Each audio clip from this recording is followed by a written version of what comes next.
আসসালামু আলাইকুম রহমতুল্লাহি ওয়া বারাকাতুহু। প্রিয় দর্শক, আজকে আলোচনা করব ইসলামের দৃষ্টিতে স্বদেশ প্রেম।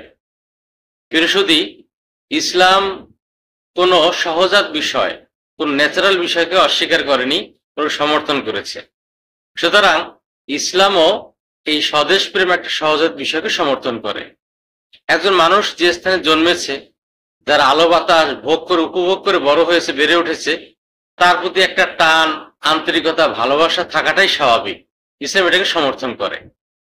তিরমিজি হাদিসে রয়েছে, রাসূলুল্লাহ সাল্লাল্লাহু আলাইহি সাল্লাম যখন মক্কার কাফের মুশরিকদের দ্বারা নির্যাতিত হয়ে তিনি হিজরত করলেন, তখন তিনি মক্কার ভূমিকে লক্ষ্য করে বলছিলেন যে, হে মক্কা ভূমি, আজ যদি আমি বাধ্য না হতাম, তাদের অত্যাচার শিকার না হতাম, তাহলে আজকে আমি এই ভূমি ছাড়তাম না।